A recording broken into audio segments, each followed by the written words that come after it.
Just in case y'all ain't know, Mike John, we gon' put it in they face. Let them know, cause we don't play around. Let them know, cause we don't play around. Cause we don't play around. Cause we don't play around. Hey, we're gonna let them know. Welcome back to Noodle Time, a special episode of Noodle Time on Foxtrot TV tonight. We have the Dynamo Season Awards depicted by the fans, and we're going to introduce those awards tonight. We have several categories, 10 categories. We're going to give you the winner, the runner-up, an honorable mention. But first, man, let's just get into the cast of the show and my entourage I have with me on the side. And of course, we're going to start with the Foxtrot TV crew themselves and the general, the dynamic Foxtrot himself, Andreas. H's, buddy. Yes, sir. Right there. It's that time of the year, man. It is that time of the year. I love that intro. Thank you for that, brother. All right, down there to his left is Mr. El Dynamico from the Spanish version of Dynamico, bringing those H's. German Benitez, what's up? OSG, how are you, my friend? Happy to be here. Oh, as always, it's an interesting show today, so we'll see what's going on. Down here in the other corner, we've got Juan Pereira, the one behind the paper, always giving us our news and our updates and what you're keeping up with on the team after they. Hey man, I appreciate it, man. For real. I'm so excited. Hey, let's get those awards. There'll be a interesting one for you later in the show, man. And then as today we invited somebody. We invited a special guest to the show. How you doing, guys? What's up? How's everyone doing today? That special guest, you hear his voice in the background. He's a fan of Man in the Stands, always pumping up and getting the supporters loud. It's Xespool, bro. Man, how you doing, man? How you doing? I'm great, man. I'm great. Having a blast. I'm really happy to be here. Blessed to be here, and I can't wait to see who the winners are. It's a great opportunity to showcase and show everyone who the boss is in each position. That's cool, man. That's cool. Well, man, if y'all ready to get into it, we're going to jump into the very first category. Again, guys, thank y'all for joining Foxtrot TV. Man, we'll see if we can get this and go viral and let the players know, give the players their actual awards. They're just kind of going to be photo edits or whatever. Nothing they're going to want to hang up. They're probably hang it up on their fridge is what it's going to be. But, man, let's jump into it. First category, Newcomer of the Year. I'm going to hand this one off to Xespool to start us off. Guys, first category, and what an impact have some of the players that we got, have made. So the winner of this category is actually Ponce, Ezekiel Ponce, bro. The fans love the guy. He's made a huge impact. Man, the goals are there. The goals are there, and in key moments. Man, I agree 100%. At least with Ponce, I feel like, and I talked about this on the last Noodle Time, his goal pace is actually, relatively decent for a DP. I know with all the glamour of him being the top signing, you would expect, a goal per game, like the Messi pace or the Benteke pace, but he's doing fine. Like, he's up there on goals pace with some of the top strikers in this league. So I'm overall very happy with his performance so far. Yeah, and he was also one goal behind the Golden Boot for the team. So it's for me, it was always going to be the Newcomer of the Year already. And for a lot of the games, even though he did miss a few opportunities for a goal, he could have easily been the team's top goal scorer. And even then, he was still able to pressure in a lot of instances that he was even able to force some goals, especially for his teammates. So it's a fantastic signing. Hopefully for next year, he'll get more goals for us. But I'm okay with this pick. Herman, go ahead with your take on Ponce with the award-winning Newcomer of the Year to the team, even though it's a short one. No, just confirmation that the Foxtrot Awards confirmed what we already knew, that Ponce is not mid. That's all I got, OSG. He is not mid is right, man. He's doing his thing. He's putting Yeah, it may be little spurts here and there, and it's nothing that whenever you're looking at the overall game where he's just kind of missing for moments and segments there, and he's a target striker, so you're only going to find him in the box sometimes. And I see him trying to make runs, so we just got to find him on those runs and you're going to see more out of him. But to do what he's done so far in the short time he's been here, he's growing a little bit, and get this off season under his belt with the team, and then come back out next season and be pretty damn strong, man. Plus, Quinones returning, and we'll see what other pieces. that's gonna be an interesting one. Especially for that attack, it's going to be insane. I mean, yes, I can't wait. I can't wait to see what happens. But yeah, we just got to Sweet, bro. get moving the next category because I'm excited. Now, second place, the runner-up. To me, my vote was on him. I don't, but you can't deny Ponce's presence, right? But to me, Blessing is a runner-up. What a player, guys! I mean, assists, goals, headers, anything, man. This guy is running back and forth. The team plays a lot quicker with him. What do you guys think? I voted for Blessing, man. It was clear from me from when we brought him in for the first time that he was going to be the Ben style player that we were looking for to be that bench impact. He's always running. He doesn't drop the intensity. If anything, he adds intensity. He's one of those positive subs that you want on this team. So I'm obviously very happy with him. Now, he was my vote. Bones, I feel like he just didn't play for long enough. Obviously, I talked about pace, in terms of the goals per 90. If he did that for more than half the season, that's obvious Newcomer. But for me, That's Blessing consistency. Blessing came in at a key time, got some goals. I think you guys remember that run. We were scoring a goal every single game. So that stuff matters in the long run. So that was why he was my vote. But fair for him to get the second place. Blessing, it's definitely, if you voted for Blessing, that's definitely fine, and you can definitely justify it, especially with the fact that he had the same amount of goals as Ponce, and even then, just coming off the bench, he was incredible almost every single time. So Yeah, not much to complain about. That's a great first choice. I think Blessing was a good choice as well. I think it was neck and neck with Ponce. The reason being because he helped bridge that gap when Coco was missing in the midfield during the summer. Blessing ended up being crucial in the early stages of the season to bridge that gap between HH and no Coco for the team. Yeah, and Blessing will probably get more votes and more attention. Like you said, it was very close. I mean, very, very, very close. Ponce barely won this category. But if he got more playing time towards the end of the season, he probably could have got some more votes. But he came in and filled the role. And then when everybody came back from injury, he didn't really get to play much. He comes in for a leave. So he's still getting his time, but it's been a minute since he scored a goal, so he kind of disappeared. It's not disappeared, but he kind of just fell off the hype train. But good for Blessing though. I'm glad he got a lot of votes, and he made a race with Ponce though. yeah.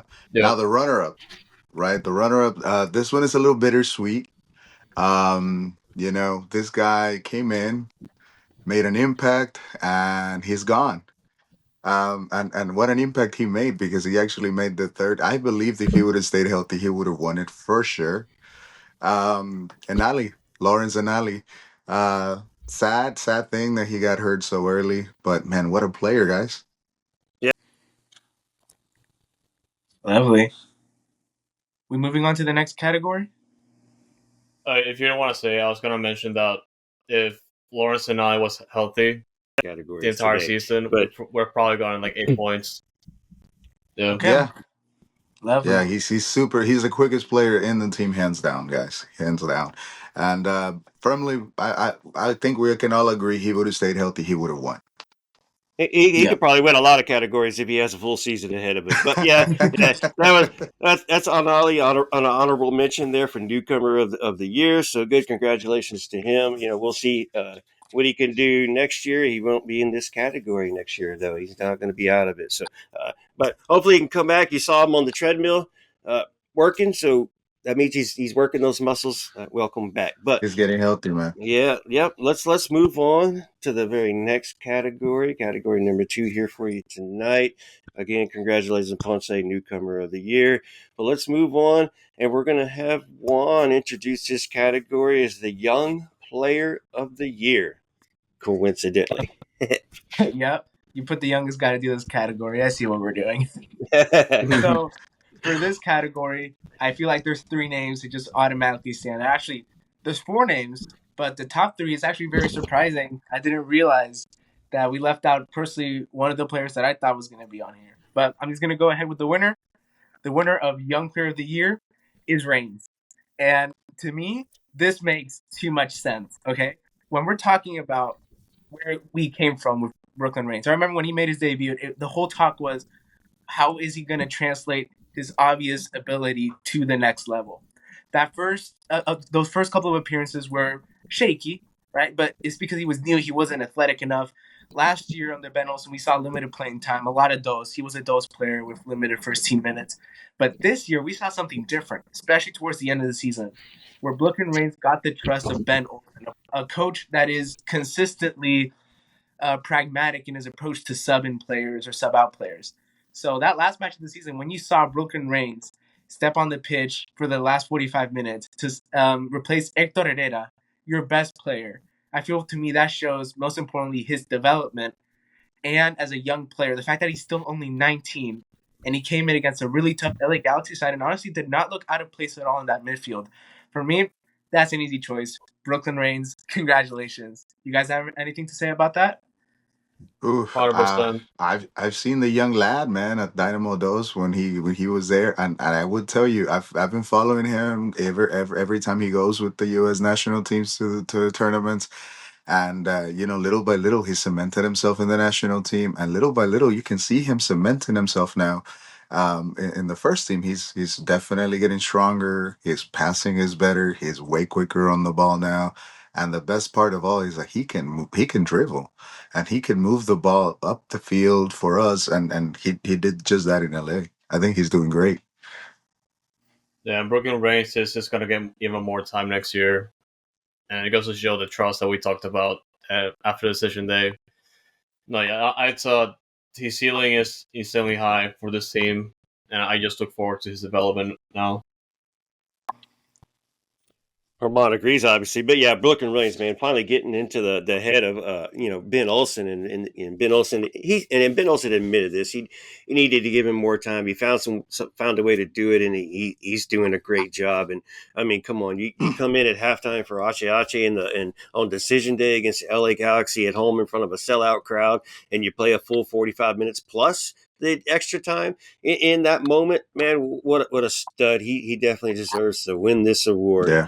Brooklyn Reigns, congrats. Yep. For me, it's very clear. So now we go on to the runner-ups. So second place, I think you mentioned this, OSG. If Anali stayed healthy, he could have won a whole lot of awards this year. He's number 2 at Young Player of the Year. And I feel like for everybody, he was just the pop. He was so good for that short amount of time where we all just felt he had that it factor. I remember one game when Anali subbed in, I was sitting next to Herman in the press box, and we were just kind of looking at each other like, this guy's pretty good. And it was just like this. I remember what Herman told me. He was like, Anali's the type of player that brings people to the stadiums. And I feel like that's the thing with Anali. So even though he didn't play that many minutes, he got his goal against LAFC right before he got injured. We saw What that a goal. spark. Yeah, what a golazo. That I feel like we might need to talk about that going in a later category. Who knows? But in terms of Anali, man, being second, it kind of leaves a bitter taste in my mouth, knowing that he could have probably won first if he stayed healthy past that injury. But really deserved for him. What a player. Really, he's going to be in all the categories for a reason, and it's because of everything you said and what we've already talked about. So it's good to show his promise. Hopefully, we'll get to see more of that next year, even more. And yeah, he's looking forward to 2025. I back up everything y'all already said about Anali. I can't wait to see him next season. And, he will be available in this category next year, so he can win this when he's... Until July next Yeah, year. yep, that's all right. We'll be ready for him. It'll be like a brand new signing again. That's our summer signing next year. Right. Mhm. It Yeah. will feel like that. It will. Okay, so now we go on to third place. Now this one, oh boy, I can already sense this. I'm just cracking up because if you guys know me, the viewers, what I like to write about, what I like to talk about, you guys know, Aliu has a special place in my heart.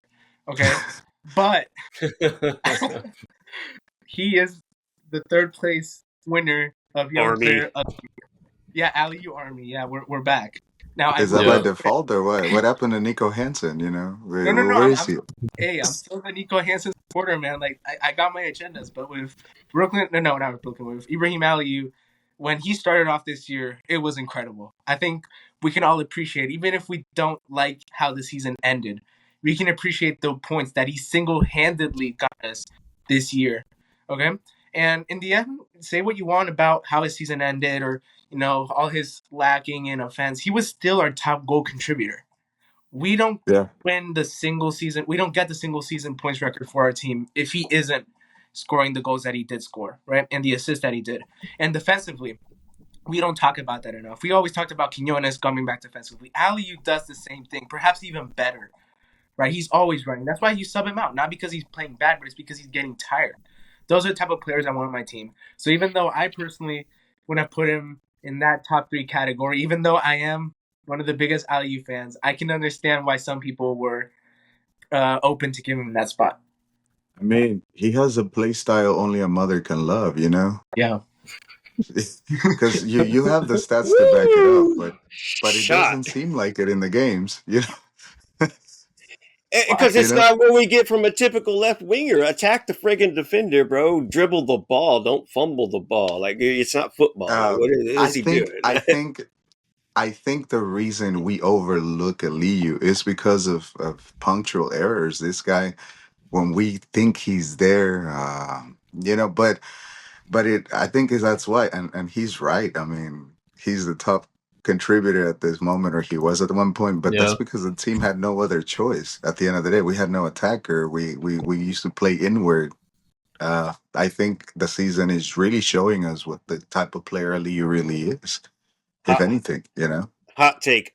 And this is, sorry, Dorsey, but Aliyu becomes Dorsey in the future, where he's forced to play left wing back or right wing back, and because his I could see that happening. defensive skills are Yes. so good, man, and it might be better for him anyways. Just try it. Hey, Dorsey, you want to play up a game? And yeah, there you go. Yeah, bro, he could do I it. mean, Dorsey started there too, and Dorsey eventually worked his way down. And look at the type of player he is. I mean, Aliyu could be that.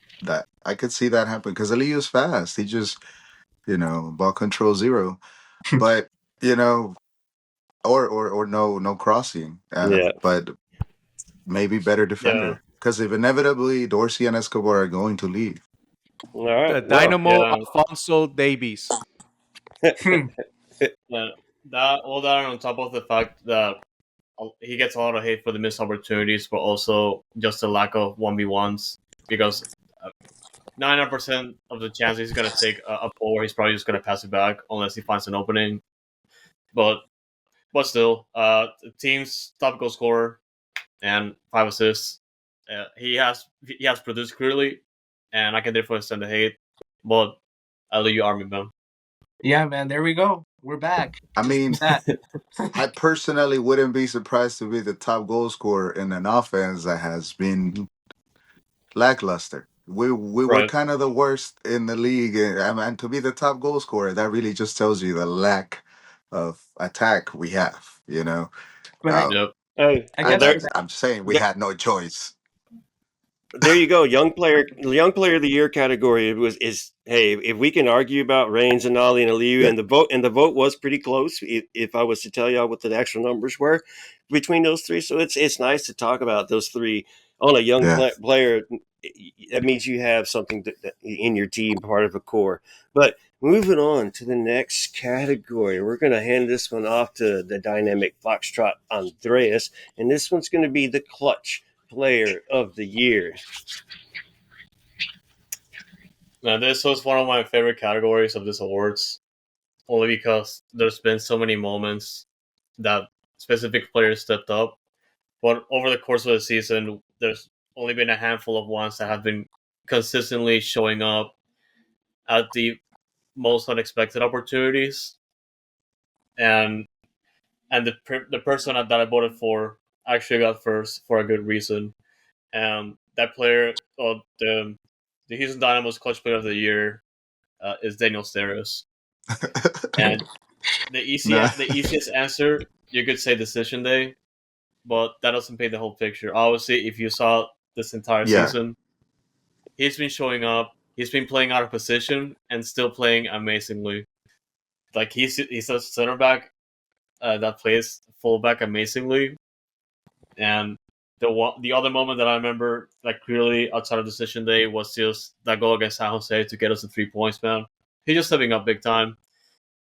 And I know this team had a lot of players that just had a lot of clutch opportunities, but Daniel Steres is just the one that comes to mind for this year. Oof. Andres, He's underrated. that goal versus San Jose, 85th minute.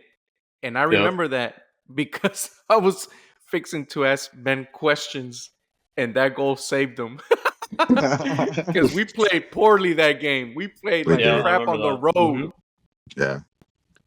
The Road Warriors, right? I mean, guys, little by little, he's been cementing himself in the team.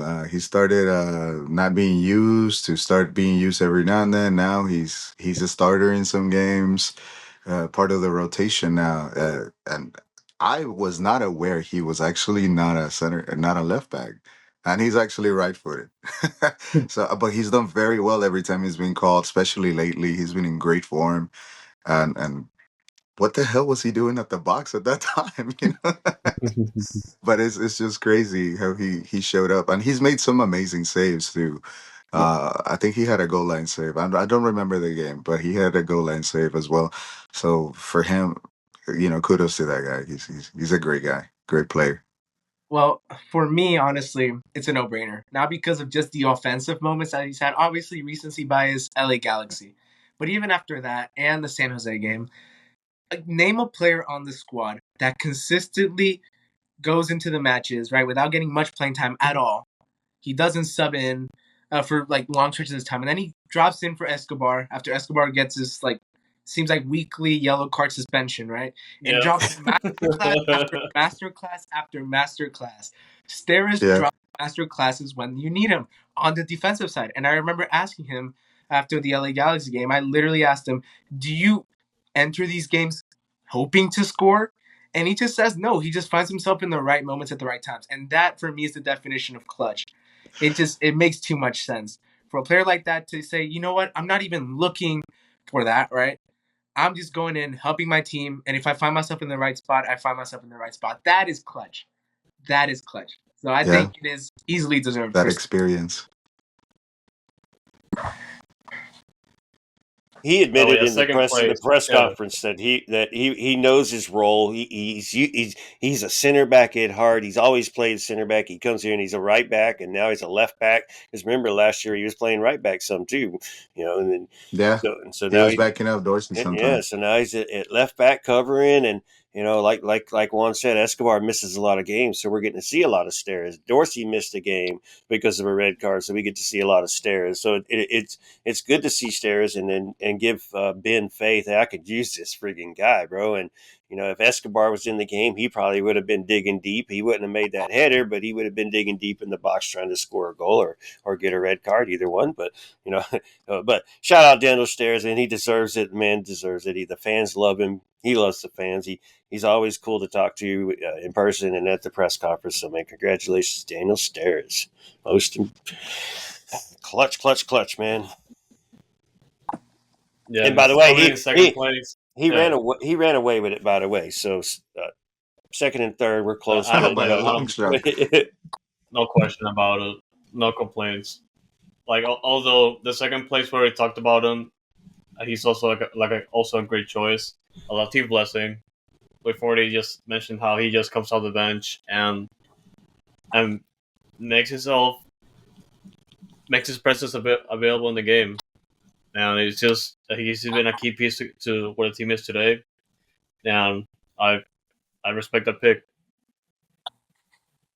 I'm going to agree with you, man. Blessing, come on. I mean, clutch. He came in. I think one game he started that game. He got 2 goals, but the other games he comes in off the bench and scored 5 goals. Pretty freaking quick to start his new tenure with the team. What a way to make a statement and join the team. Way to go, Blessing. So he deserves second. Just like I said, he didn't get enough playing time, enough starts to create more. He probably would have got some more votes, but he's noticed. He's noticed. Yeah, no doubts about that one. Probably the second most clutch player on this team, just because honestly, just his entrance Not is probably. It's voted on the second most clutch player. You're right. I would have put This is Bartlam. objective truth, guys. But yeah, it makes sense to me, especially his arrival and the role he plays is so important because he can play everywhere. So that's clutch in of itself. Yeah. Yes, and third place. This is also a great choice, and the third place is Brad Smith. And just Oof. we even though he didn't see like a lot of playing time, kind of like Daniel Steres, early in the year, just every single time he just came in, he was just like an absolute like speed demon, like just running down the flanks and getting 2 goals that won us games. The first one being against Colorado on the road, where we just played absolutely miserable, and he just comes off and late in the game, 1-0. Even though the goal was controversial, we still won it thanks to him. And of course, who couldn't forget that win against Vancouver? Absolute belter of a goal. I was gonna vote it as one of the goals of the year, but we'll get into that later. But man, an absolute beast of a goal to tie the game in Vancouver. To later on get us the first ever 3 points in Vancouver. Absolute beast player. Can we just agree on 2 things here? One is that Brad Smith always scores bangers. Okay, there's no in between. He doesn't score no weak goals. They're all bangers. Okay. Yeah. And 2, he is kind of a Dynamo cult hero in the sense of he doesn't come in often. He doesn't come on nearly as much as he did before. But when he comes in, you're getting something out of him, either good or bad. And early on in the season, it was good. So honestly, he was one of the people I was thinking about voting. But to be fair to him, the reason why he's probably third is because he showed up for those 2 games and then didn't show up afterwards. But hey, man, Liverpool legend, Houston Dynamo legend, Brad Smith, Yazzie.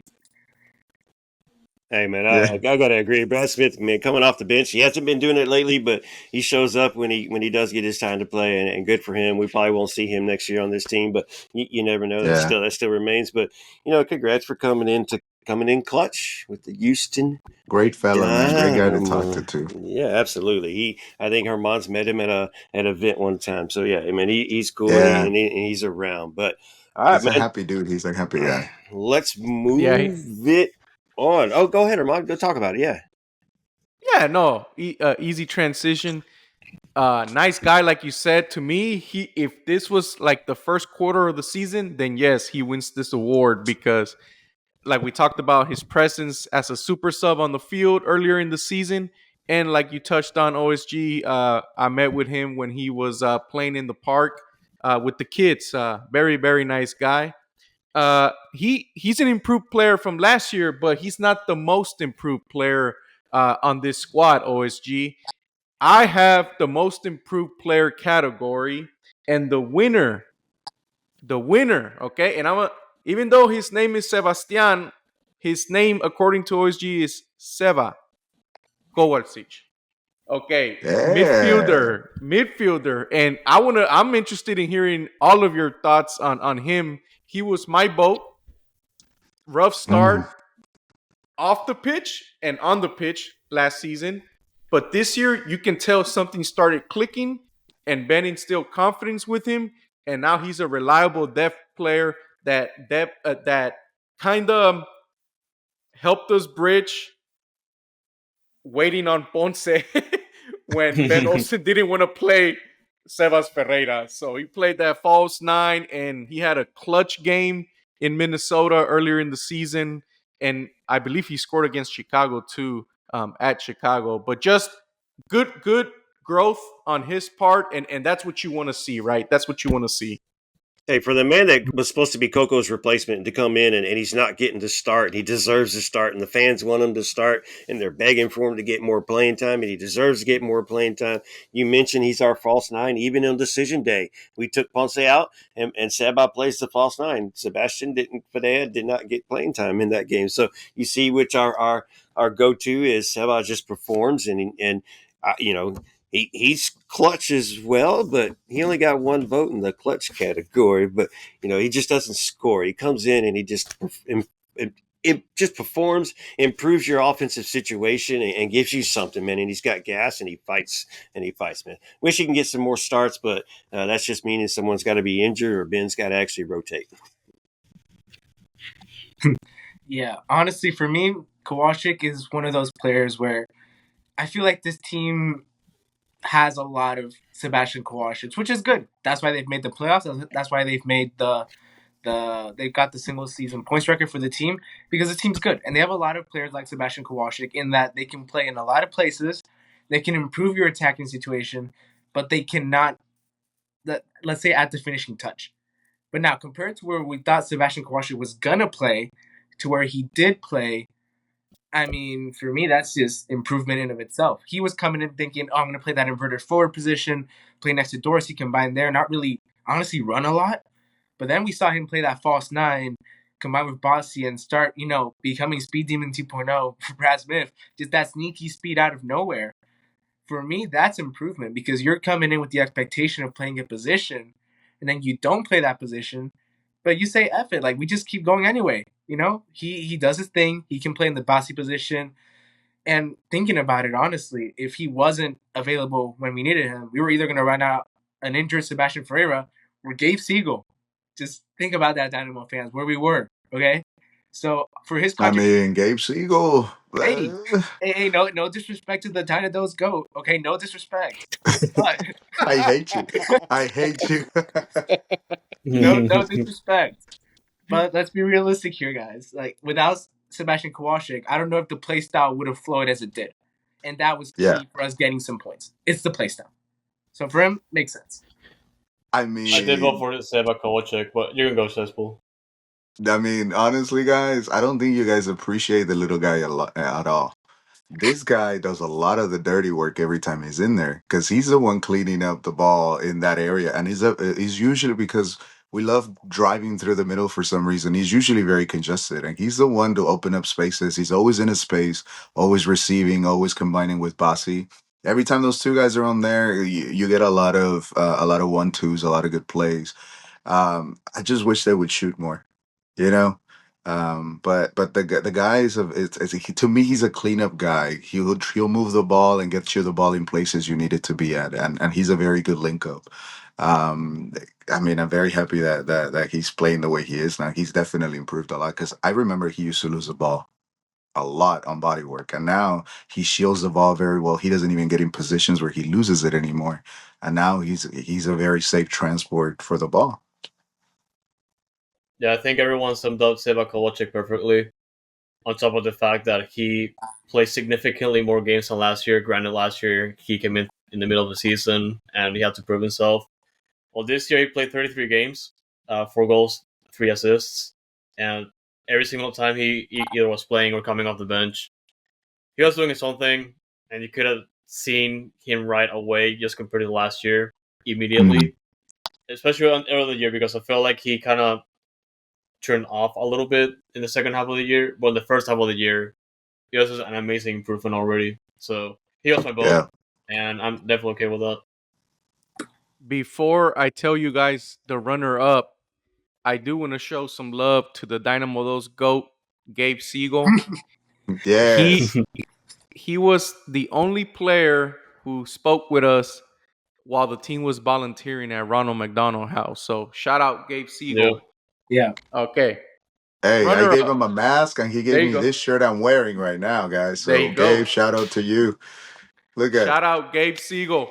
Yeah, the GOAT. I don't care what they say about you, baby. Hey, he scored 10 goals, guys. He scored 10 goals in MLS Next Pro. You can't hate the man. Hey, they were bangers, bro. They were bangers. Some of them were bangers. All right. So the runner-up, I'm not going to spend too much time on because we spoke about him already. To no surprise, a good candidate for this award was Brooklyn Reigns. Yeah. Making the jump that he made this year. The first time we mentioned this man, the honorable mention, third place, and I want to get y'all's thoughts before I give it back to OSG. Our defender, Mikael, which I feel could have won it last year, and he won it again this year because the man's just been taking massive jumps in growth very quickly. So Mikael, honorable mention for most improved player in the 24 season of your Houston Dynamo. Hey, I and for voted me, him, bro. yeah, and for me, Mikel was probably the most improved player out of all three of these. But congrats to Seba. You talked him up all the way, and he deserved it. Mikel was probably more improved. He played the entire season, and at the beginning of the season, he was getting a lot of crap from the fans, and he made a couple mistakes that stood out. And now, Last year. yeah, last year too, a couple of mistakes. But now you just count on him with him and Eric in the back. You count on him, and there's nothing that's getting past him. And he coming in clutch. He could have got a couple of votes on clutch too, because man, he comes back and have breakaways, and he makes up enough ground to force a bad shot. But yeah, Sab to win, Reigns in second, and Mikel in third. I'll take those most improved. They all improved all season, so I can't complain. The voters win. Mikael should have won Young Player of the Year. I'm just gonna say it, okay? We all forget it. Mikael is a young dude. He's 24 very years young. old. He's 24 years old, but Young Player of the Year was U23 and under. So, Oh, you're right. Yeah. Wait, did he start the year as 23 years old? I don't remember his birthday when I looked it up, but he did get 2 votes in the Young Player of the Year award, but it was nothing enough to make a difference in the voting. But yeah, most improved I think is where he stands out most. But I got to go with the fans, and he gets third place, honorable mention. Yeah. To be I honest, think for Mikael, 24. So. yeah, I think for Mikael, the reason why he was just so low this year, it was because of his astronomical year that he had last year. The only reason he wasn't like close to MVP last year was because of Achiache. And I feel like just to try to top off what he's done last year was going to be pretty tough. But he's still an insane center back, just for how he turned himself around last year. Remember, like he came in, he was making like individual mistake over individual mistake, and he just became the starter like almost immediately. So I don't blame if someone picked him. I feel like he was a pretty safe pick, but yeah, I feel like other people had like better improvements this year in particular. Well, Well, since we're talking about defensive players, let's move on to the very next category, and Xespool's going to take back over with the defensive MVP. this is my personal favorite category, to be honest with you. I I love the fact that we have one of the best defenses in the league. So for me, that's the one thing I love. Now, this player we just talked about him. It's kind of a nice segue to this, but Mika, my boy, Yep. I think he's been very solid. I think it must have been close between him and Eric because man, Eric has been a great player as well. But in my opinion, Mika has been best, and the best thing of all is that he's young. We can have him for another few years, or if he improves way more, we can actually use him to sell him. So this guy is just an amazing guy, and I love the fact that we have a veteran and now an up and coming defender. That's a very very good dynamic. A young one and an old one. I agree 100%. I already talked a little about Mikael. He just turned 24 in August, so for a lot of this year, he was playing as that 23-year-old player. So, like as Cespool was saying, he's still relatively young. He has room to improve. But my God, his on the ball skills in terms of passing, that Yeah. sets him apart from Eric. They're perfect for each other. They're a balance. So I'm not going to say too much about him. It's just really solid player. You can rely on him. The occasional mistake, sure, but you make up for that in how he plays in possession. Hey, I said Yeah, my 2 Mikael. pieces in the last one, so that was a great segue to it. So I will pass it on to Fox and let him get his piece in on Mikel because we already talked him up. No, yeah. I already talked about it, but I just wanted to bring up the fact that he finished third in the team in terms of minutes played. So it tells you a lot of the trust this team has with him and just the confidence that he has behind the ball. Because this is a team that keeps the ball a lot, and Mikael has proven over and over again this year that he's just unafraid of facing other forwards that are trying to take the ball away from him. And the individual mistakes definitely decreased this year compared to last year. And I'm definitely okay with him as being the defensive player of the year. Now for the runner-up, right? The runner-up, none other than his partner in crime, Eric Sviatchenko. And to be honest with you, it could have been a toss-up probably if more people would have voted. But to be honest with you, I would put him in a different category, and we'll talk about that later. Eric is to me is in another level. That experience, you see it, the way he positions his body, the way he runs, his tactical, the way he commands the defense sometimes. A great player, a great addition to the team. I think that was one of those where the analytics played it to the T. What do you guys think? He plays for the badge. Off the Yeah, sorry, Andres, for cutting you off there. But no, you're good. You're good. he plays for the badge. That for me is the biggest thing. What you want in a center back. When you think of center backs, you think of Puyol, Maldini, players that they can go in tough. They offer that physicality. The perfect complement to Mikael. One of my favorite players on the team, just because of his quality on the ball, off the ball, long passing, but also the person he is. He cares. And he has a lot of attacking skills for a center back too. Hey, he scored a banger too, man. He scored a really beautiful goal. And he's not afraid to shoot. He shot a couple of times before. He does. I think he's a very well-rounded player, but he knows his position and he knows how to do a little bit of everything. But his forte is defense because this guy can shoot. I've seen him do a couple of centers. I've seen him pass the ball, and I've seen him dribble with the ball. So he's I would say, a complete center back. I was going to, and I'm currently debating who I'm going to put on my jersey next year, and it might just be Svechenko because on the field, like you guys said, like he's not afraid of stepping up and facing other attackers that he knows he can get outrun or something to just like get beside him, and he almost always finds a way to overcome that, and he's not afraid of like challenging for all the balls at all. Off the field, Yeah. I feel like he's the player that appears the most in media appearances, or at least after games. I feel like he's a player that speaks the most to media, and also for fans, he's probably the player that shows his face more. And it just goes as to like Juan said, he represents the badge, and for me, he's the type of player that we need in terms of just being a leader and just being the face of the team when it comes to all the fans. So I'm not getting his jersey next year. So yeah, that tells you a lot. They're good. Yeah. Hey, that's what he is, Andres. A Yep. leader. And real quick, those two are a menace. Yeah, they're a menace. He's a leader.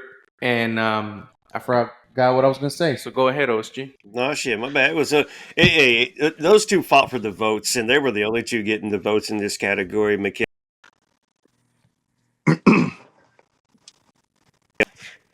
But it was it was a little closer than you would have thought with Mikael and Eric. But those two were the only two getting the votes in the category. Because without them two, we're in trouble as a team, and the defense isn't what the defense can be with Ben Olsen. So, man, shout out to those two. Now the third player, I'm a little disappointed it wasn't a different player, but I mean Arthur. Arthur has stepped up. Arthur, honorable mention, third place. For me, I would have put Ethan Bartlow there. He hasn't been used well, and when he's been used, his he's played very decent. He's played very well. He had a goal line clearance, I think, in Houston. Man, this guy, he's underrated by far. But Arthur takes it in third. Nice honorable mention, guys. Hey, he deserves it, but my vote went to Clark. I thought, and I was kind of surprised Clark didn't get more votes in this category. But like I said, Mikael and Eric stole all the votes. But man, Arthur deserves everything that he gets, every praise that he gets. So, a good honorable mention. Oh wait, I didn't even vote Clark for goalkeeper of the year. Wow. Dang, bro, that's I feel for Well, you It's know because what? I was looking for Steve and I All just saw right, Clark. all right, all right. Well, I voted yeah, Xavier. I like him better. there you I go. like him better. That's okay. Good thing we're not talking about goalkeeper of the year in this newscast tonight. So, hey, let's move on to the next category. So, obviously, after defensive MVP is going to come the offensive MVP. Got an interesting here. This was probably the tightest. One of the tightest Yeah. categories of them all, and Juan's going to take over here in this category. Oh boy, I can already feel the Discord notifications on this one. Okay, so for offensive MVP of the year, number one is Amin Bassi. I'm gonna be 100% for real. I disagree with that. Okay, I think Bassi's a good player. Okay, I think he is, but have we seen him shoot? Like, have we seen him shoot? I don't think you can name a player like Bassi who shoots the way he does for offensive player of the year. Now, I do appreciate his contributions on the offensive side, but to me, he's like a third place finish at best. What are you guys' thoughts? Well, I mean, come on, The dude. people. Right. Like Ramon said, the people have spoken. So, bro, follow up. He's fine. He's fine. Look, I'm happy for him. Everybody loves him, and to be fair, he does combine really well on the offensive side of things. So I can see where people are coming from, honestly, with Bassi, but I can already tell some people might disagree with that. Hey, it is what it is, man. He does create, and he's one of the most creative players on the team. He's just not scoring the goals that we want from him, and sometimes he's missing that final pass. But whatever, I got no issues with him. I think sometimes he prefers to go backwards, and he needs to go forward a little more often. But Bossy, offensive MVP. If Ponce was here all year, maybe he could have interrupted that vote. I don't know. There's some other people here in the list that got some votes too as well. But I think Bossy deserves it. And as Herman said, the people have spoken. That's true. Yeah, I didn't vote for Bassi, but I can definitely see why people voted for him.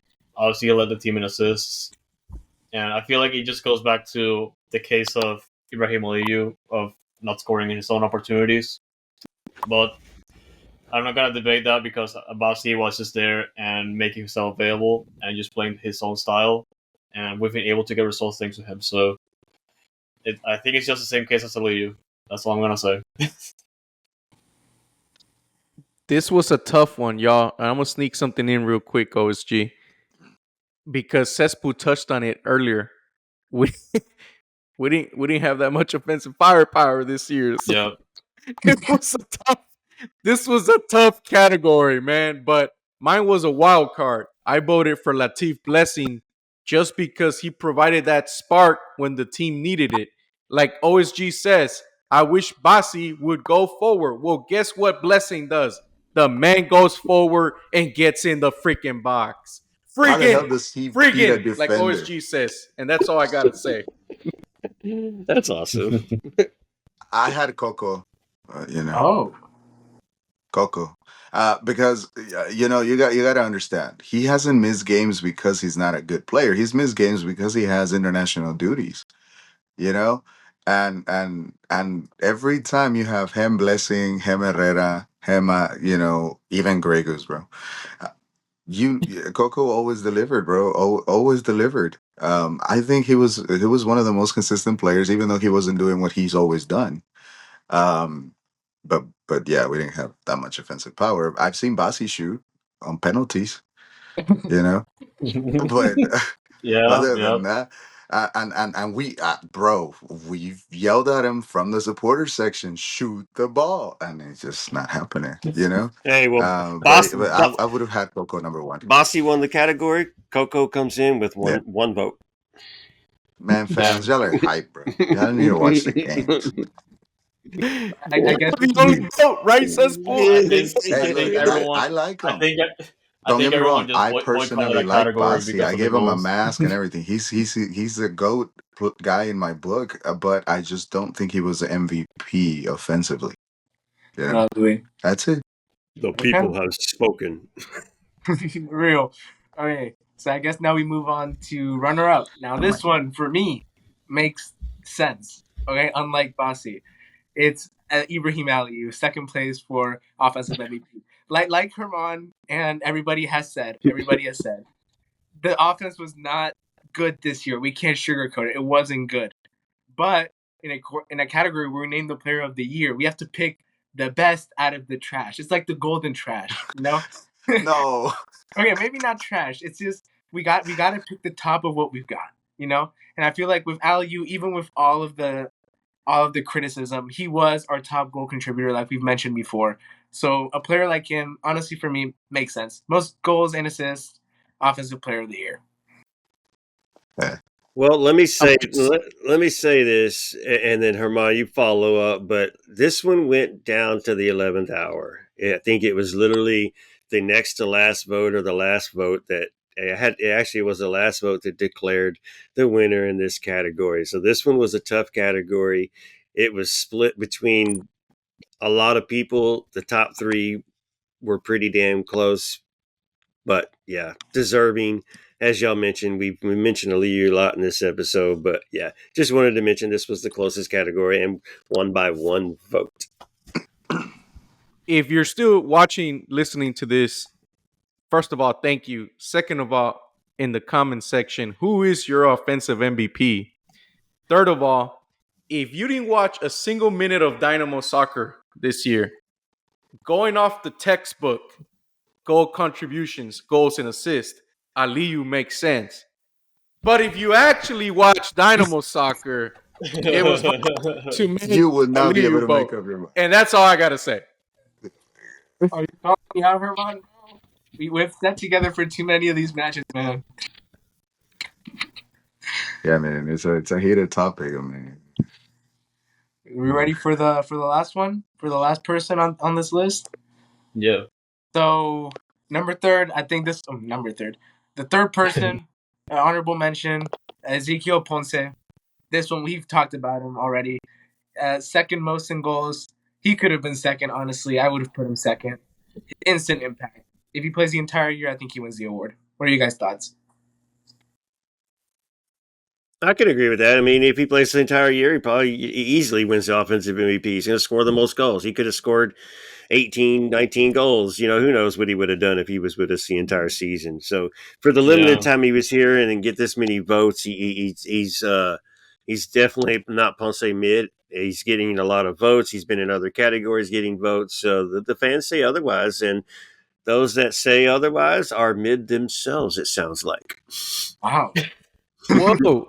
More importantly, with Ponce, it kind of gave the team, this is our form. This is our structure. This is what we're playing with the striker up top. Because it felt like Ben was shuffling midfielders, trying to find that false nine, trying to make it work with Bassi, Seba. But when Ponce came here, everybody knew their role and there was structure. So that's what he brought alongside the goals, in my humble opinion. All right, man. Well, you heard it from the offensive MVP category. Pretty close. Bossy slipping away with it. Liu coming in second. Posse follow up in third. So let's move on, man. We have another category to talk to, and Andreas is going to take control of this one. This one's a big one. This is the team MVP. And of course, before we start, everybody has their own opinion what the most valuable player is in their minds. Most valuable player, who is what he brings the most value to the team. Just because he scored 20 goals, did he completely do the rest of his job as well? So, most valuable player, Andres. I got most valuable player. And I felt like throughout this year, I don't think it was even close. Of course, Achache, just being last year's MVP, missing the first half of the year was definitely going to affect his tenure of being the MVP this year. And him being missing just pretty much put a highlight on Arthur being that important piece in the midfield. Because Arthur was the player that not only had to step in to cover a lot of Achache's roles when he was injured for the first couple months, but just the fact that he's the team's Iron Man for this year, playing every single game, and just anchoring that back line, man, and that midfield, just to keep like everything in a system.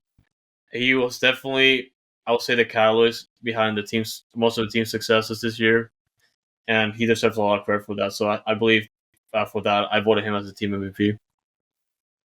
Yeah, yeah, definitely not opposed to that. Arthur is he's a clear choice. He's a player that played the most consistent. I would put Clark in close second because Clark has made some great saves, even though he's not my favorite. But I would Arthur just ran away with it, I bet.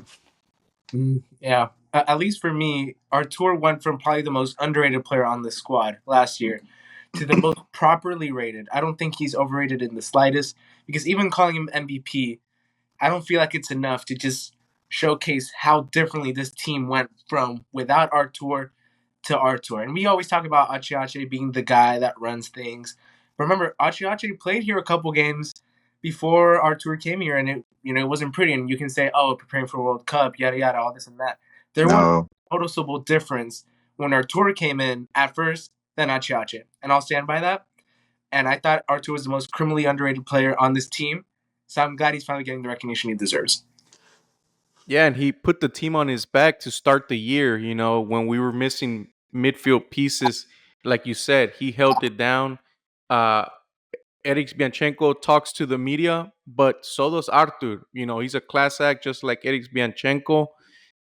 Good mentor to Brooklyn Reigns, just like Eric is for Mikael. Well deserving. And I remember Ben's favorite topic throughout this year is playing 3 games in 7 days. Yeah, 7, 8 days. And I asked him on the 3rd game of the first triple header that we had in a week, aren't you going to sit down Mikael? And the man got insulted. He's like, I'm not going to sit Mikael because he tells me he's not tired. When he comes to me and tells me to sit him down, I will. But to Andres's point, the man never never got tired. The dude played.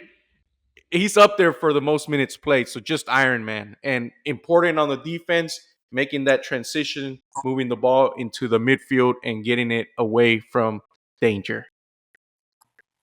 Dude, I gotta agree, man. Arthur, he's done everything this team has needed him to do, and you said it. Put the team on his back, and he's been the one guy that you can count on in every single game, in the ups and downs of every game this year. Arthur has been consistent in every single game. He may have had one bad game, maybe, but does everything that he's supposed to do. This controls the midfield, the central of the midfield. You usually think Achiache's controlling it. It's Arthur controlling it. It's Achiache trying to go forward, but Arthur controlling the defense and how we're set up and how we're playing. And dude deserves this award. And like I said, it's a runaway award.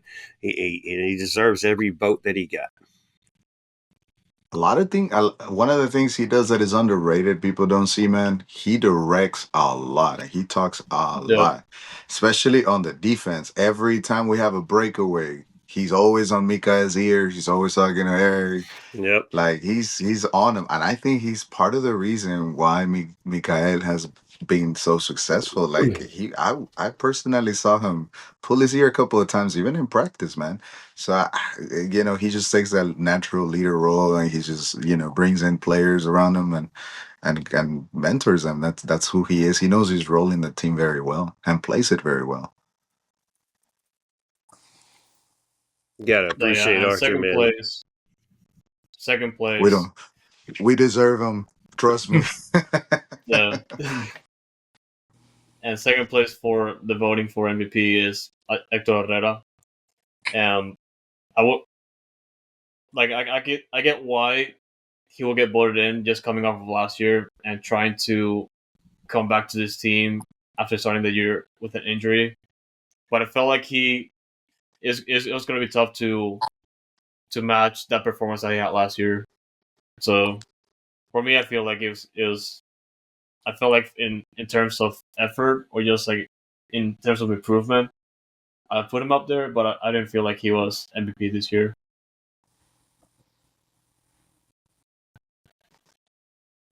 I don't have anything to say. I don't even want him back.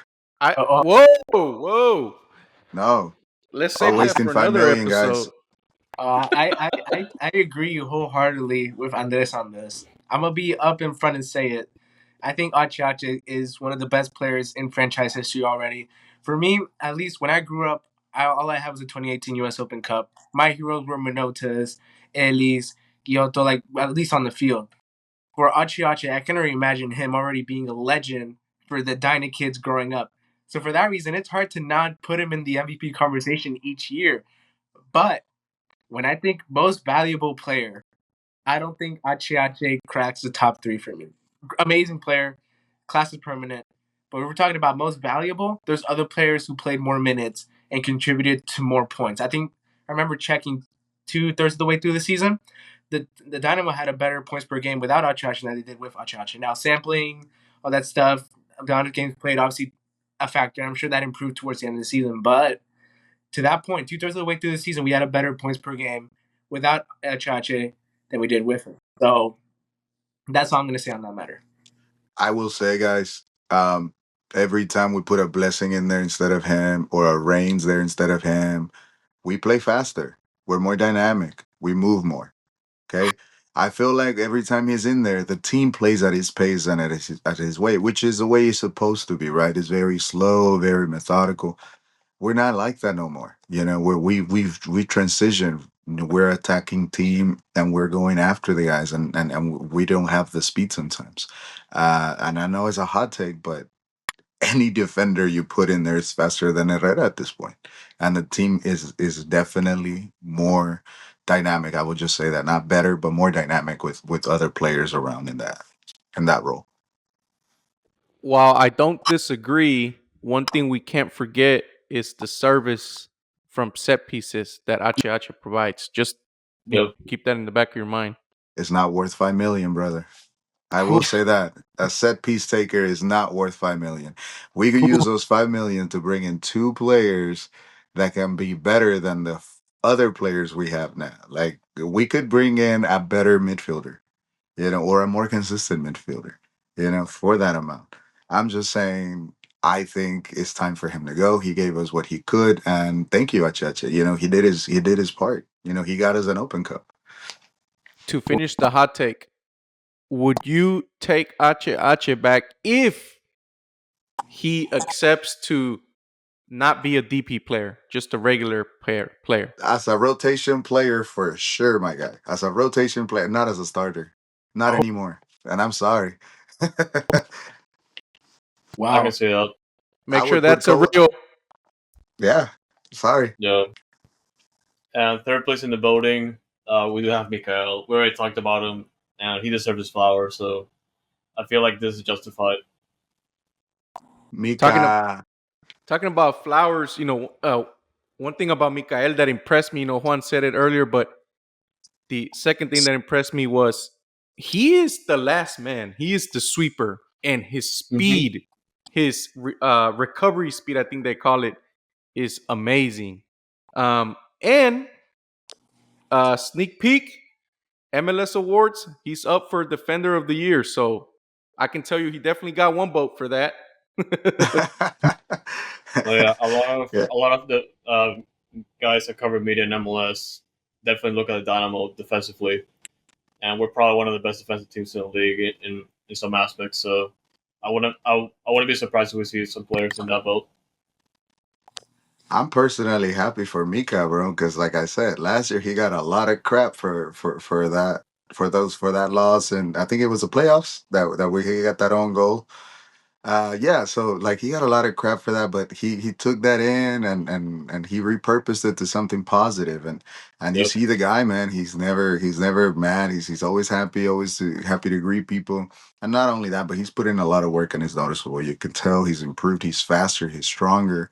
He's smarter now. He's safer with the ball now, which is I think that's the biggest improvement. He plays with the ball well now. So definitely, man. That guy deserves to be in the talk. But yeah, maybe next year if he improves, he could probably be seeing the MVP next year. Yep. Hey, Negrito, you can do it, bro. You can do it, buddy. Yeah. We believe.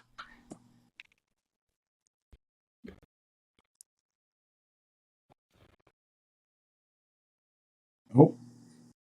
We believe hopefully he takes that step forward. I mean, I don't want him winning MVP, honestly. I'd rather him go to Europe and try his luck over there, you know? It's at the perfect I age to do mean, so. That's I the think main we're a worry. selling club. You know, we should be doing that with our players. But if anything, I think we're just building up players to have a competitive team.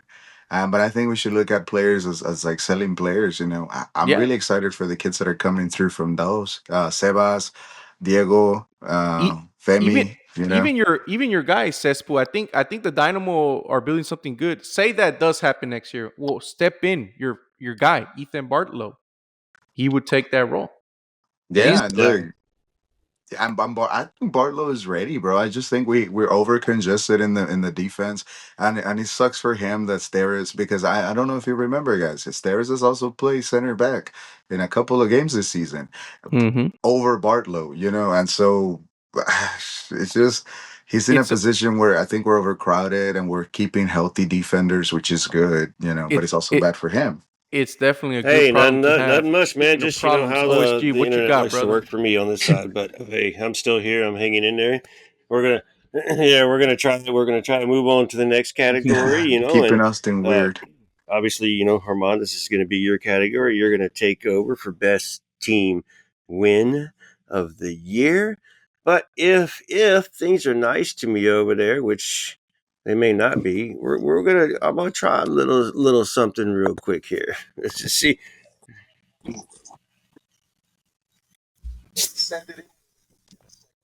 Yeah, send it in. And send it in when you get a Goes upper second. left corner, right from that angle. Thinking about it. Oh well. Pereira went to the near post and sent for Dorsey. Hits the deck in front. Ponce! Yep. Man. That's one. I don't see the chat, OSG. I don't see, but I saw the goal. I'll tell you that. I This hope our is viewers so did as annoying well. trying to figure this out with my awesome internet service right now. But hey, I'm gonna keep trying to show y'all.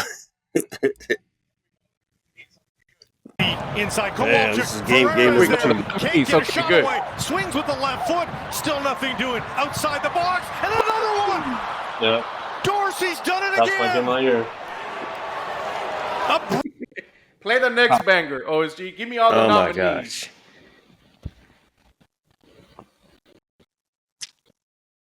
Hey, I forgot about Dorsey. The Dynamo scored some bangers this year, dude. This was, aside from offensive MVP for not scoring a lot of goals, they gave you quality over quantity, man. The two and again against New England, they scored two there, bro. Bangers there. You know, L.A. New You know, LA, El Oof. Denali. We talked about Enali's earlier in this and Ali's episode. L.A. Honestly, Uh-huh. honestly, I was gonna say that I still cannot believe that like 3 or 4 years ago we won 0 road games, and this year we beat the record for most road wins in team history. And it's just I'm just like amazed how insanely we played on the road, like historically speaking, because we've always been crap on the road. We couldn't do anything, and this year was just we literally were looking forward to road games more than home games, and now it's like, how does this make any sense? It doesn't. But look, man, honestly, in terms of these games, I didn't see it, but that Hector Herrera goal against Real Salt Lake League Cup, when we needed a remontada to make it, that goal, such a big. No, yeah, just insanity. And I will say that that game against Vancouver, at Vancouver, was my game of the year because it had everything. And if you watch that game, we literally were winning. Then Vancouver took over the game, and something that I've never seen a Dynamo game before, just turn the score around on the road and win it near the end. That was just absolute insanity. No, that's perfect, Andres, because you are like that show, that late night show that they put on like a little white thing and they put the envelopes on their forehead. You called it right on the dot. The first place for game or win of the year was that Vancouver game, 4-3. And that was like a good boxing match, back and forth, back and forth. Yeah. And I'm just going to say Dorsey's goal was good, but the one before that one was good too, That left-footed super sub that you guys talked about earlier in the episode gave you some Brad magic earlier Pitt. in that game. I'm just saying, I don't know if we're going to talk about that here in a second or not, but You're talking about the guy that played with Jurgen Klopp? That's right. Liverpool And legend. then Liverpool super sub. But FA Cup match. there you go. Open Cup magic. But the runner-up, and this was my vote, just because of the importance of the win at the time it happened, like Andres said, on the road, and who you're defeating, and the way in which you won the match, and also the banger by Anali at LAFC 2-0 Dynamo win. Talk to me about that one, guys. Runner-up, but to me, the impact, the significance is what led me to vote for it. I think at that point we were in a crucial where we could miss the playoffs. That I think we had also missed a match before that where we had tied it. I think it was at home against I don't remember. I think RSL. One of those teams, and we were just on the verge of like, what's going to happen next, And they just come out of nowhere with that win, and LA was just this off. I mean, it also helped, that we had a super sub there in Ali, but the whole game, Dynamo played very well. I mean, there wasn't a point where they were just getting hammered, but I think they handled that pretty well. I thought they were gonna park the bus after the second half, but no, they actually started attacking. I think it was more the significance and the authority and the he lifted the spirits in the team and he just kept us going. I think that kept the steam going for the run we have now. If Anali didn't get injured that match, I think that game signifies the season for me. The one is for us, it's just the roller coaster is the best one. But the most significant win, if Nali doesn't get injured that match, that one. Because I remember the emotions. We're winning. Well, the Dynamo were winning 1-0. We're like, okay, but we know LAFC can hit on the counter. We know what happened last year in the conference final. There's PTSD. We can play well, but then all it takes is one good run counterattack from LAFC like it did last year to crumble us. But then it's Anali with the ball. The juxtaposition of us hitting with the speed and Ali scoring that goal off of Hugo Lloris to give us a 2-0 lead. The juxtaposition of last year, we got destroyed on the counter against LAFC. This year, we had a player literally strike with the same speed. It was a point in the season, and we were getting very hopeful too. So that one did hurt. So that significant. Took the sting out of the win for us, and we didn't know where we were going to go from there. But ruined the vibes. We managed.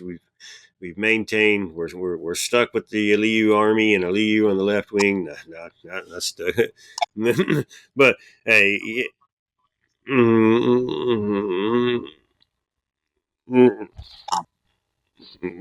Right, I was wondering which player put on the outfit, or was that Clutch that really was playing? but I'm gonna go talk to Clutch. I'm gonna go talk to Clutch and cool. see what he takes to bring him in, bro. I saw him dribbling the ball. I think these are pretty good in order. The first, Vancouver, obviously, was my pick, and LAFC's a good second one. I can't complain about that one. It has a lot of stake to go. At Austin was a mainstay for me, especially winning for the first time.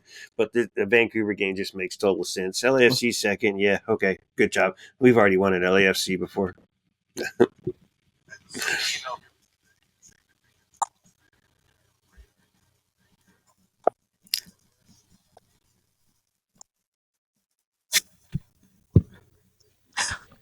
That just goes to show you the insignificance of Austin in our radar. We beat the first time we beat him at home, and we don't care. We're concerned with other things, Speaking of Clutch, the honorable mention, recency bias, but it was still a hell of a game. The one from this past weekend versus LA Galaxy. That was honorable mention, and that was a hell of a game, dude. The late sellout of the year too. The sellout, it was a playoff atmosphere. Like, that was a good game as well. Yeah. The flags, man. Whenever that second goal came in, right?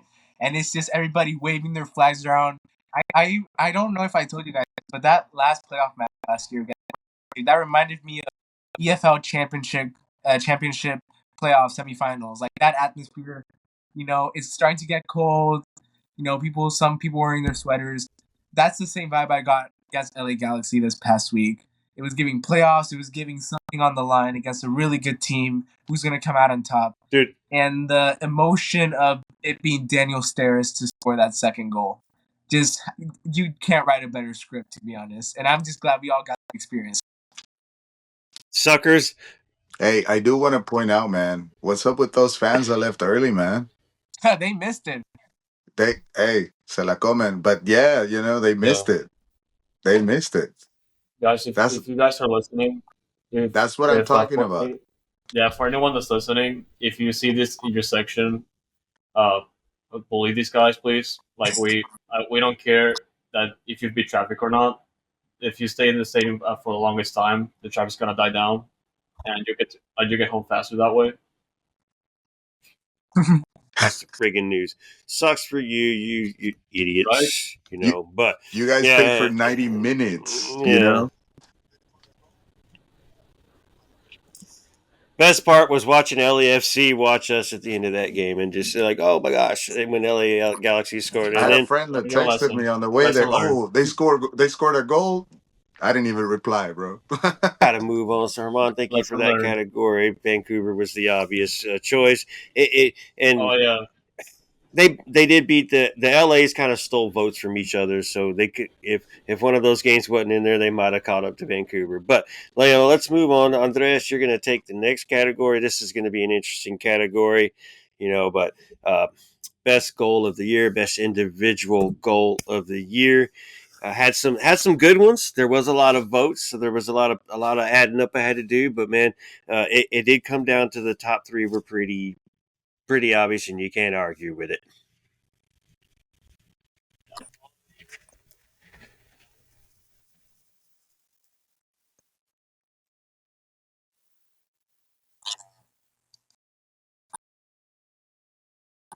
Yeah, goal of the year. There were some insane bangers this year.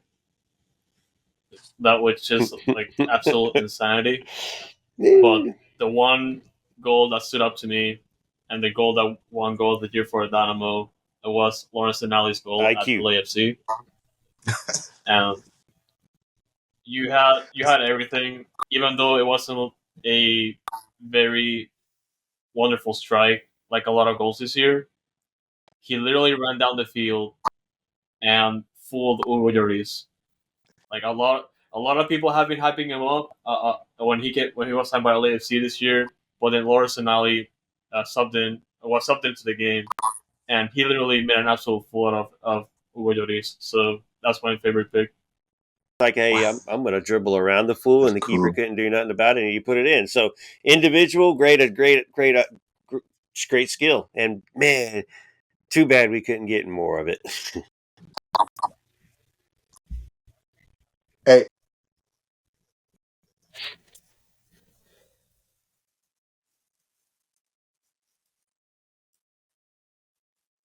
Yeah. I mean, I think look, Juan, he won because the Dynamo throughout the entire year have not scored a goal like that. Yeah, that was different. I think that one goal of the year because how fast he came in, how much hope we put on the player, and he delivered. And we have not had an Aliyu goal like that. Hey, and to who he did it to, I mean, again, look at that, look at that, all look the at way that. through, and Ali, his Look at first that. touch separates, Oh my scores. Oh my goodness! Another Dynamo goal like that, I don't see one. Lawrence All of them are never see bangers that from from outside Dynamo. the box. Yeah, All right. of them. guys, just okay. Look, I get it. Okay, that goal was amazing. I already juiced it up. Okay, you guys heard me. The juxtaposition, the emotion of it, and the significance of the game made it great. Okay, but let's be real.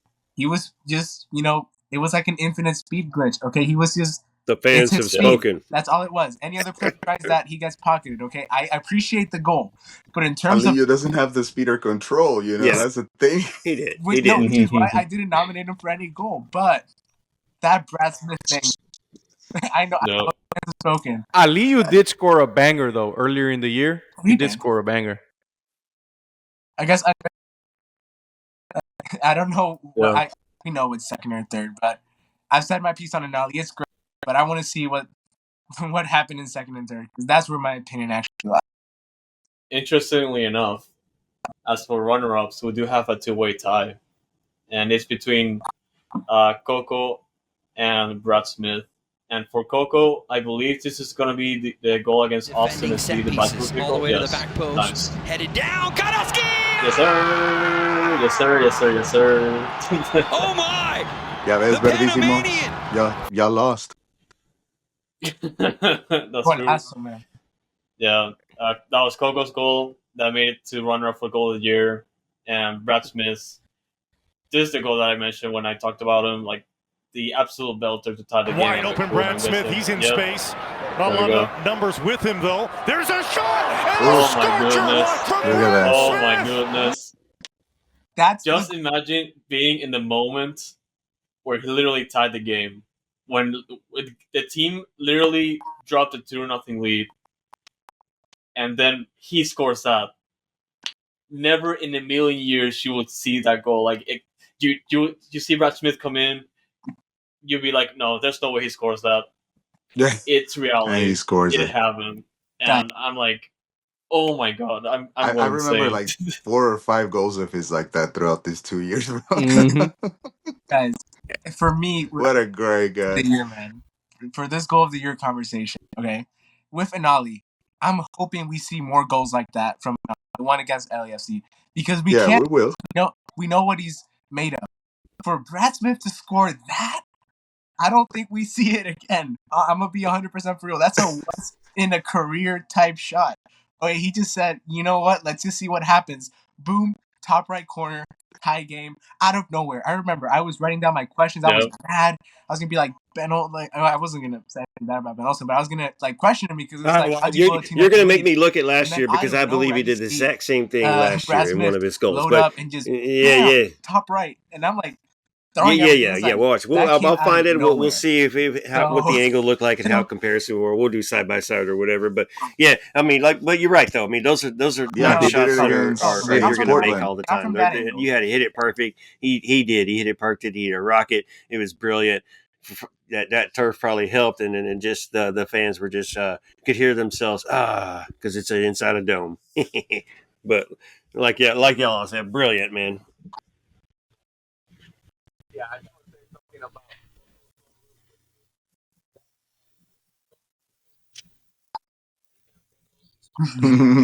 about. Yeah, I just want to say something about Coco's goal real quickly.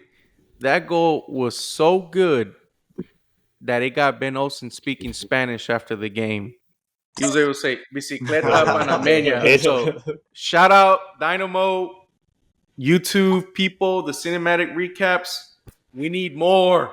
We need more. And good job. Especially being in that press box and getting to see that in Austin as well. And then, like you said, Smith was right there. There was a lot of other votes, but it was nothing that got him high enough to. But those were the kind of the top three.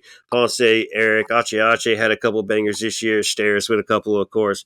Escobar, Seba, Dorsey with votes. So, man, that's your best goal category. So, obviously, the Anali takes it away. So, let's move on to our final and last category, and I'll run through these quick, and then I want to know where y'all think we're going to go as far in the playoffs. So obviously we're playing the best of 3 against Seattle, home away series, and then we move on. We'll play the winner of the LAFC series if we play that, and then you move on after that, and you move on after that. You'll probably get the Galaxy, and then after that you'll probably get Columbus. But let's move on, man. So the voting for the playoffs was, where would the team finish? Round 1, the conference semis, the conference finals. Will they make it to the cup, and will they win the cup? And man, it's a tie for first place, and it's on both ends of the friggin' spectrum, going back and forth. So, I'll break it down even more. 13 people who said we're going to make it to the MLS Cup. Make it to the MLS Cup. Not all of those said we were going to win the cup.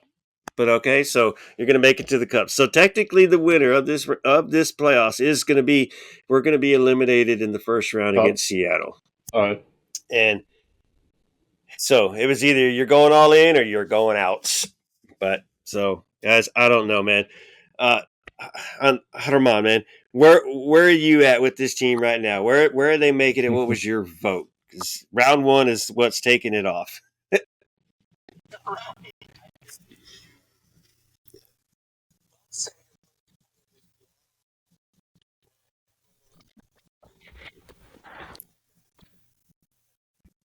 Right. I think if you don't say your first opponent is Seattle, that MLS Cup is the winner, you know.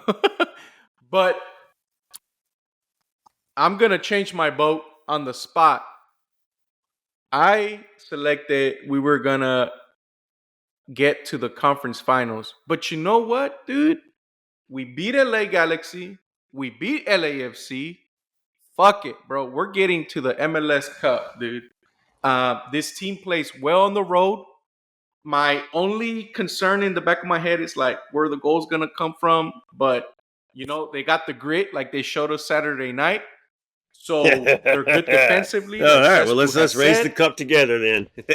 They have experience from last year, been there, done that. All right, So Xespool, MLS tell me, Cup, man, bro. where do you changing got my the team vote. I'm breaking running? that tie.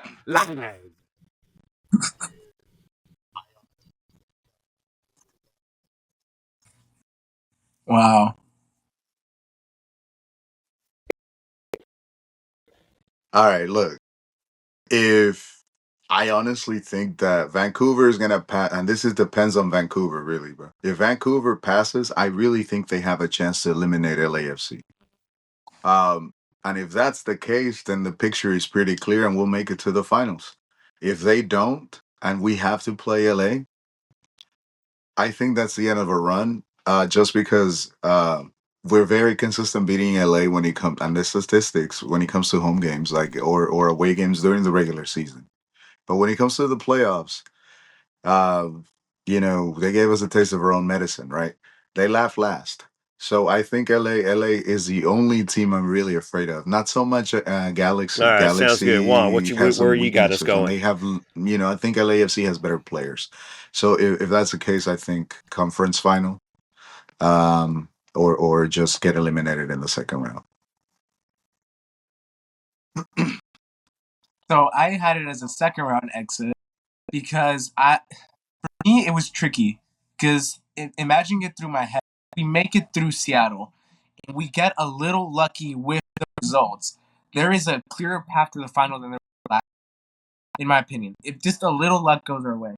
But the thing is that's too much for me to reason with because I'm a little bit pessimistic about Seattle. But we have seen how this team has liked to break records this year. Why not do another one? Beat Seattle away, beat them at home, get a little lucky. So I think the height is MLS Cup. There's a very realistic possibility of that if we get a little lucky. Yep. But I So still second Vancouver and round Portland play because tomorrow night. if As we we're do get recording on past a Tuesday Seattle, night, we'll see how we're that probably playoff waiting game for. that goes. Is it LAFC? Atlanta beat Montreal. LAFC Just as a is quick waiting for update in Vancouver and Portland. penalties tonight. Yeah, so so- Atlanta advances over Montreal. Yeah. Andreas, man, where you got us going with the playoffs?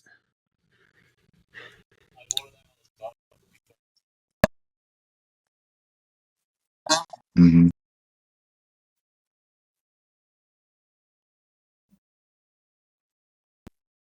I voted MLS Cup because I firmly believe that if we can get through Seattle, we have everything.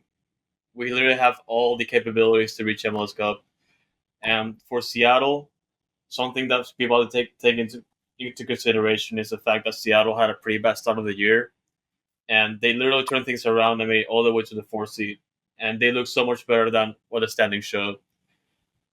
And for me, like Seattle is a team that we, if we put everything, we can get a result out of them. For us this year, it's not been like that against them because they always find a way through us. And I believe that if we get through the first round against them, like we have everything we need to go against anyone. Galaxy again, LAFC again, obviously RSL. I'm not gonna say anything because it's already been proven, but anyone.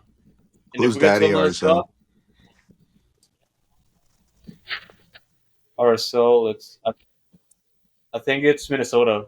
Yeah, they play Minnesota. Hey, so you can't go wrong with it. The MLS Cup, the first round. confidence. But yeah, MLS I Cup kind for of us. picked we're going mean, to if we fall beat out in the Inter next round. Miami, We're going to get great, past even Seattle, better, but it's going to be a kind of tough be a game. repeat So, of but I vote last MLS year Cup. where LAFC gets us. It's just that one game in LAFC. It's going to be a little bit different. And like Armand says, I don't know where the goals are going to come. We do play well on the road, so I've got that confidence there. But man, I just don't know if we can make it all the way. I will not be surprised if we do make it through each round at all, though. So I'll be like, yeah, that's my team. That's our team. That's what we do. That's what we expect. Come on. So it just depends on if we can execute, how we can execute, and what we're going to do. LA Galaxy, that was a great game, and they could have won that game just as easy as we could have won that game, and not have to play till the final seconds, man. So sucks, whatever. But man, so coming in second and third, semis and conference finals, both tied as well. So they're coming up second and third. Of the people who selected us to go to the MLS Cup, 75% selected to win, and another 25% selected us to lose the Cup. A couple said Columbus, a couple said Cincinnati as the opponent. Even one said Miami and give the score. So those are three tough opponents right there. I don't know about Cincinnati, but Columbus and Miami, that's definitely a tough opponent. We'll see how that goes for the MLS Cup. But man, I think we need to move it along now. Those are the categories, guys. We want to thank y'all for voting and man, thank you for passing along. Even if you didn't vote and sharing it with everybody, I saw some of the names those that did fill it out and put your name in there and who you were. Thank you for doing that. These votes will stay anonymous, and it won't sneak out. I won't let it out in the Discord. Unless you do something to me, then I might let it out. So we'll see. But otherwise, man, who Bossy voted for? Was he the last? He was the last friggin' vote, wasn't he, man? I know who Basi voted for, though. I know who Yeah, Basi that's voted great. for. But I'm hey, not man, gonna tell you. He voted himself for MVP. I know that. yeah, I'm gonna leave y'all with a little something right here. Enjoy. He was. If you would have made it a rule you couldn't vote for yourself, then he would have been different.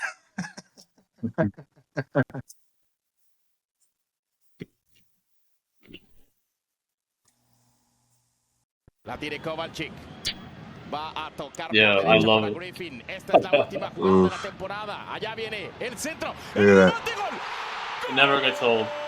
Never He gets said old. it right too. The last play of the season. Friggin' up. Friggin' up. I know that guy. I will awesome. never get tired of watching it. No, the commentary is it. Hey, I know the guy that scored it's the only goal happened too, bro. I know his twice. name. It's only happened Yeah. twice. It's okay. Yeah, everybody gets Have you guys gets to have their Have fun. you guys noticed They the just forgot it blessing wasn't the laying on top of friggin' people locker in these room. But Bears man, celebration? Herman, are you ready to jump in roadkill. and give us our socials so we can get the hell out of here and let these people that have been listening to the show for the past 3 days probably finish it off?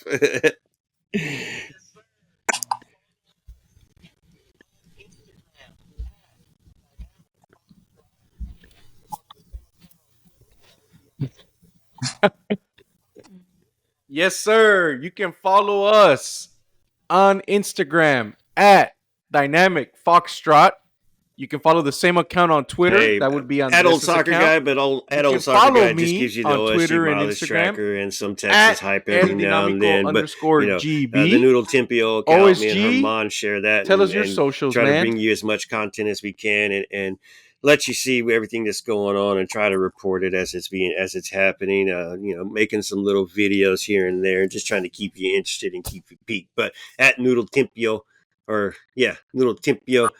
Yeah, at Noodle Tempio on X, not Twitter. And then, of course, I have Mo on IG, old soccer guy, but whatever.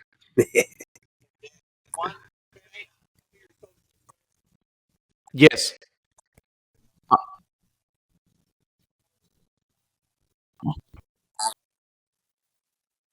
And then Juan Pereira, tell me your socials, sir.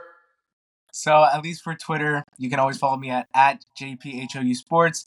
Obviously for Foxtrot TV, I'm the writer. So if you guys like cool, interesting soccer stories and interviews, I do as many as I can, at least one per week. And of course, thank you guys for the support as always. It's fun to do this. Yep.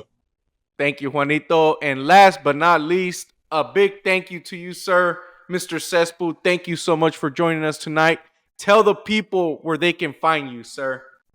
All right, guys. Y'all can find me on Instagram and X at Xespool, Xespool. Again, Xespool on Instagram and X.